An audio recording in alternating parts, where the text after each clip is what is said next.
grew up going to all kinds of churches. I was Baptist, and then I was non-denominational, then I was Methodist for one weekend, then Presbyterian, then I made my way back to being Baptist again. And none of the churches were the same size. Some were big, some were small, some had modern music, others had classic hymns. Some were in big, fancy, modern buildings. Others were in more traditional looking buildings. But very few of any of those things really mattered to me when it came to Sunday mornings. To me, the thing that mattered most, and I believe the thing that matters most to a lot of people, isn't about how cool your stage looks. It's about how well you do what it is that you do.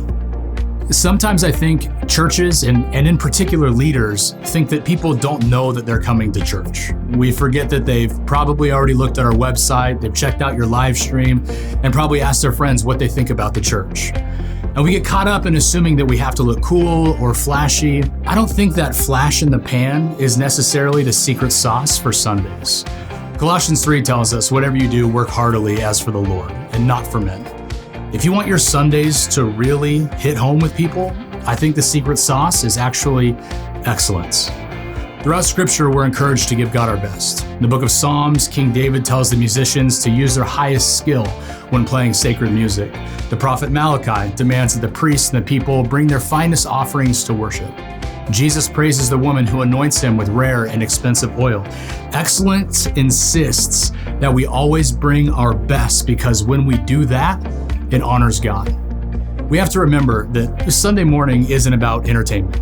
It's about impacting and inspiring people with the gospel of Jesus and being excellent in your Sunday morning service.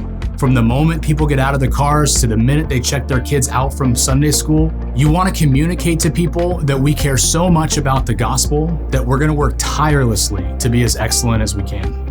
When we create a culture of excellence, a level of trust is built up with the congregation. They know that when you show up, you are ready for them. You're probably like me, you've asked your congregation to share their faith, to invite their friends to church, and to maybe bring them to a special event that you're doing.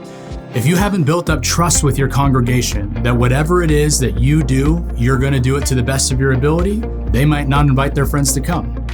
Why? Because it's their reputation at stake with them, not yours. Have you held up your end of the deal by providing a Sunday morning service that is well thought out, that's clean, that's welcoming, that's safe? If your congregation can trust that you're always going to put your best foot forward, they'll be less shy about inviting their friends. So what are some quick things you can do, even this week, that may make a big difference?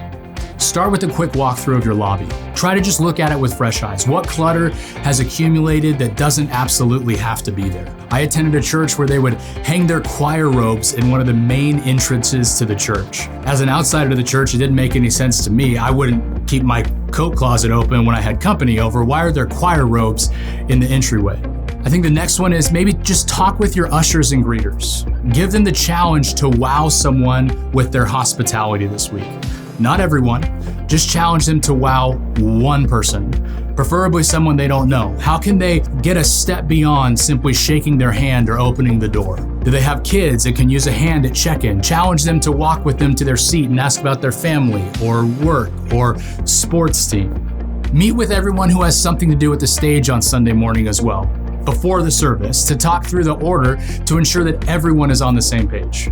We do this every week. Sound guys, worship team, announcement person, if you have someone running your cameras, even your ushers and greeters. This will give you space to talk through transitions. Who's going to use what mic, any special circumstances you have going on like communion or baptisms or testimony. Getting everyone clarity on what to expect is a huge deal when it comes to excellence. And the number one pet peeve I have when it comes to churches not pursuing excellence is simply have your sound person check the batteries in the microphone every single Sunday and replace them at need be. And I get it. Church service, no one expects perfection, and things are going to happen that are simply unexpected. You aren't looking for perfect, you're looking for excellent.